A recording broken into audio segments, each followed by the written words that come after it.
Assalamualaikum students, how are you all? Hope you all are fine and safe at your home. Let me introduce myself. I am your physics teacher and this is your physics book. Now students, today we are study a new topic which is about measuring instrument. Students आज का हमारा topic है measuring instrument. Measuring instrument जो है वो बहुत सारे हैं। इस चैप्टर में हम फॉलोइंग मेजरिंग इंस्ट्रूमेंट के बारे में पढ़ेंगे। फर्स्ट मेजरिंग इंस्ट्रूमेंट है हमारा वर्नियर कैलिपर। वर्नियर कैलिपर क्या है students? Vernier caliper is used to measure length of small object inner and outer diameter. कि कोई भी स्मॉल ऑब्जेक्ट हो आपके पास और उसकी लेंथ जो है वो आप किसी और चीज से मेजर नहीं कर सकते, मगर वर्नियर कैलिपर के जरिए क्या कर सकते हैं, आप उसकी लेंथ को मेजर कर सकते हैं। तो वर्नियर कैलिपर एक ऐसा इंस्ट्रूमेंट है जिसकी लेंथ अगर बहुत ज्यादा स्मॉल हो तो हम क्या कर सकते हैं, वर्नियर कैलिपर के जरिए उसकी लेंथ को मेजर कर सकते हैं और उस ऑब्जेक्ट की आउटर और इनर डायमीटर को भी हम क्या कर सकते हैं, मेजर कर सकते हैं वर्नियर कैलिपर के जरिए। तो वर्नियर कैलिपर जो है consist of following parts. Vernier caliper की कंस्ट्रक्शन के बारे में पढ़ लेते हैं कि वर्नियर कैलिपर किन किन पार्ट्स पर कंसिस्ट होता है। तो दो स्केल्स पाए जाते हैं वर्नियर कैलिपर के अंदर। First one is main scale और second one is vernier scale. Main scale क्या है? A vernier caliper consist of a rectangular steel bar whose one side is graduated in millimetres. Vernier caliper जो है वो consist होता है rectangular steel बार के ऊपर, जिसपे जो है वो लाइनिंग भी होती है। वो लाइनिंग मिलीमीटर्स में होती है और सेंटीमीटर्स में भी होती है। Each division in main scale is 1 millimetre. Her division जो है मेन स्केल का, उसके जो डिस्टेंस है वो कितना होता है, 1 मिलीमीटर का होता है। दूसरा जो स्केल्स होता है वर्नियर कैलिपर के अंदर वो होता है vernier scale. A small scale usually consisting of 10 division which lies over the main scale is known as vernier scale।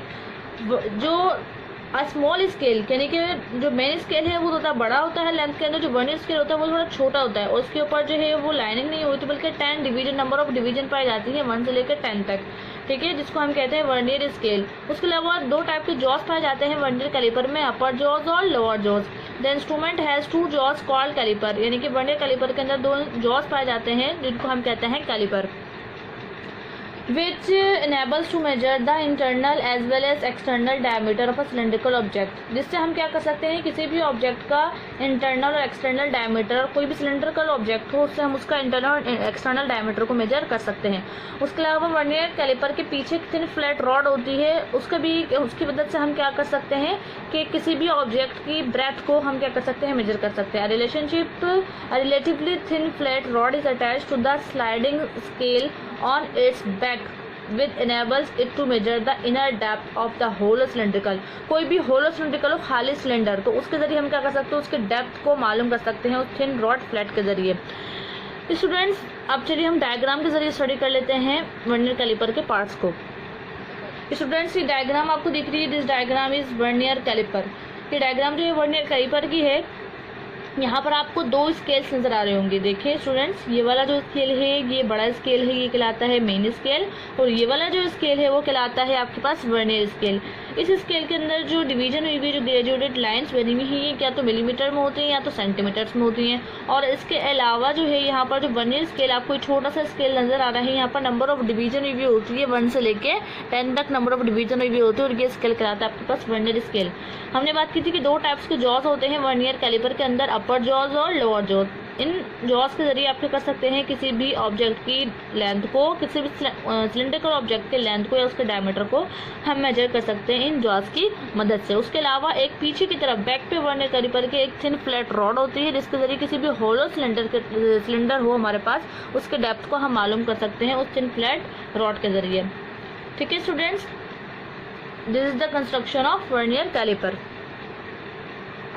Next students क्या है आपके पास, वर्नियर कांस्टेंट और लीस्ट काउंट। लीस्ट काउंट क्या होता है स्टूडेंट्स? वर्नियर कांस्टेंट और least count is the minimum distance that can be measured with the help of vernier caliper.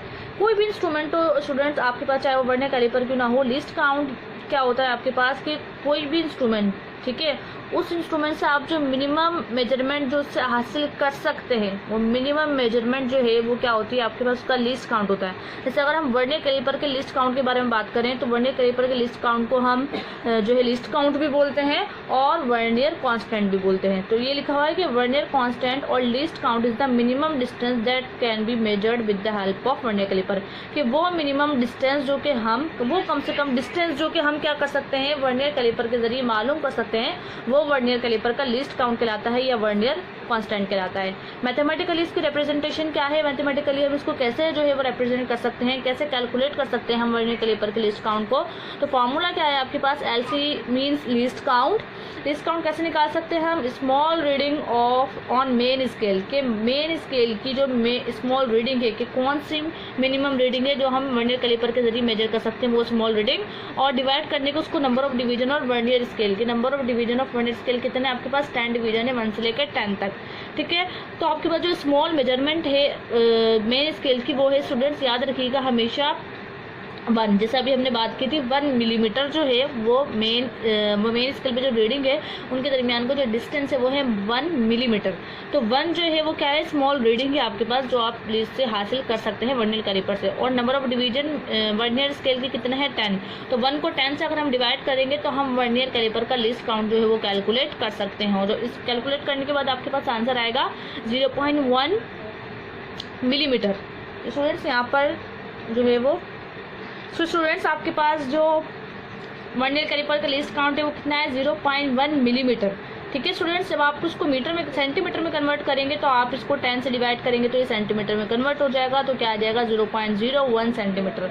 So students vernier caliper का जो लीस्ट काउंट है वो क्या है 0.1 मिलीमीटर है, और सेंटीमीटर में अगर हम कहें तो 0.01 सेंटीमीटर।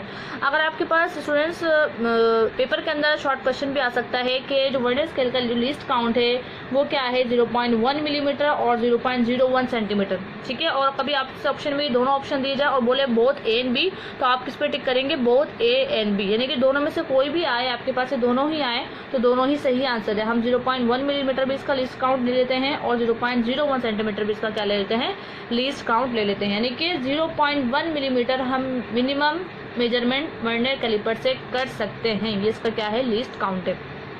नेक्स्ट क्या है स्टूडेंट्स आपके पास जीरो एरर। जीरो एरर क्या है, if the zero line of vernier scale coincide with the zero line of the main scale the zero error will be 0।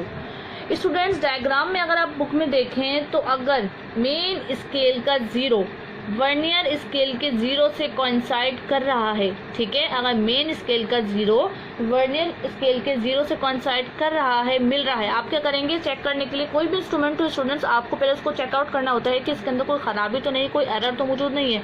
तो उसको चेक करने का तरीका क्या है, या वर्नियर स्केल के वर्नियर कैलिपर को के अंदर एरर को देखने का तरीका क्या है कि उसके दोनों जो आप जो अपर जॉज उसको बंद कर देंगे, वर्नियर कैलिपर को बिल्कुल क्लोज कर देंगे। देन फिर आप उसके अंदर देखेंगे कि अगर वर्नियर स्केल और मेन स्केल दोनों का जो लाइन का जो 0 है वो अगर आपस में मिल रहा है, कॉन्साइड कर रहा है, तो इसका मतलब इस इंस्ट्रूमेंट के अंदर कोई एरर मौजूद नहीं है, ये इंस्ट्रूमेंट बिल्कुल सही है और इससे हम मेजरमेंट जो है वो हासिल कर सकते हैं। तो यहाँ ये लिखा है कि the 0 line of vernier scale coincide with the 0 line of the main scale then the 0 error will be 0। अगर मेन स्केल और वर्नियर स्केल दोनों की जो लाइनिंग का जो 0 है वो दोनों आपस में क्या कर रहे होंगे, कॉन्साइड कर रहे होंगे, मिल रहे होंगे, तो आपके इंस्ट्रूमेंट में कोई एरर मौजूद नहीं है, तो द 0 एरर विल बी 0। अब दो टाइप्स के 0 एरर होते हैं स्टूडेंट्स आपके पास, पॉजिटिव एरर भी होता है और नेगेटिव एरर भी होता है। ठीक, पॉजिटिव एरर क्या होता है कि if the 0 line of vernier scale is on right hand side of the 0 line of the main scale then the 0 error will be positive. अगर आपके पास 0 लाइन जो है वो वर्नियर स्केल की राइट हैंड साइड पे आ रही है मेन स्केल के, अगर 0 लाइन वर्नियर स्केल की मेन स्केल के राइट हैंड साइड पे आ रही है तो वो एरर कहलाता है पॉजिटिव, और अगर वही लाइन आपके पास लेफ्ट हैंड साइड पे आ रही है तो वो एरर कहलाता है आपके पास नेगेटिव। हमेशा याद रखिएगा स्टूडेंट कि आपके पास अगर वर्नियर स्केल की जो लाइन है 0 लाइन, अगर वो आपके पास मेन स्केल के 0 राइट हैंड साइड पे आ रही है तो आपके पास जो एरर है वो पॉजिटिव है। और बिल्कुल आपके पास अगर वर्नियर स्केल की जो लाइन है वो अगर आपके पास राइट हैंड की जगह लेफ्ट हैंड पे आ रही है तो आपके पास जो एरर मौजूद है वो नेगेटिव एरर है। ठीक है, तो यहाँ पर यही लिखा गया है दोनों डेफिनेशंस के अंदर। उसके बाद जीरो करेक्शन आ जाती है स्टूडेंट। जीरो करेक्शन क्या होता है कि जाहिर सी बात है आपकी जो एरर मौजूद है इस इंस्ट्रूमेंट के अंदर, पॉजिटिव एरर या नेगेटिव एरर्स को दूर भी करना पड़ेगा, तो उन एरर्स को दूर जो है वो कहलाता है जीरो करेक्शन, से उसको हम कहते हैं जीरो करेक्शन। जीरो करेक्शन के अंदर क्या करते हैं हम, देखिए स्टूडेंट्स, तो हमें ये तो पता चल गया कि जीरो एरर कि कोई भी इंस्ट्रूमेंट में अगर एरर मौजूद होगा, चाहे वो पॉजिटिव हो चाहे वो नेगेटिव एरर हो, तो उस एरर को दूर तो एरर को जो है वो रिमूव तो करना होगा। तो उस एरर को रिमूव कैसे करेंगे हम, कि जो भी हमारा इंस्ट्रूमेंट से फाइनल आंसर आएगा, इस इंस्ट्रूमेंट में से हम क्या करेंगे, उस पॉजिटिव या नेगेटिव एरर को या तो ऐड कर देंगे या तो रिमूव कर देंगे। फॉर एग्जाम्पल, अगर आपके पास पॉजिटिव 0 एरर है किसी इंस्ट्रूमेंट के अंदर, तो आप फाइनल आंसर में से उस एरर को क्या कर देंगे, सब्ट्रैक्ट कर देंगे। ठीक है, तो आपका एरर क्या हो जाएगा, दूर हो जाएगा। और बिल्कुल इसी तरीके से अगर इंस्ट्रूमेंट के अंदर नेगेटिव एरर मौजूद है, तो आपका जो फाइनल आंसर आएगा, आप क्या करेंगे, उसके एरर में से, और अगर आपका एरर नेगेटिव है तो आपको जो फाइनल आंसर है उसमें से क्या करेंगे, आप उस एरर को ऐड कर देंगे। याद रखिएगा हमेशा स्टूडेंट, डिफरेंस क्या है, पॉजिटिव एरर में आप क्या करेंगी, वो रिमूव हो जाएगा। तो 0 एरर करेक्शन जो है वो इस तरीके से हम किसी भी इंस्ट्रूमेंट के अंदर जो है वो करते हैं। तो हम लिखेंगे 0 correction is negative of 0 error. So hopefully student you understand this exercise. You have to do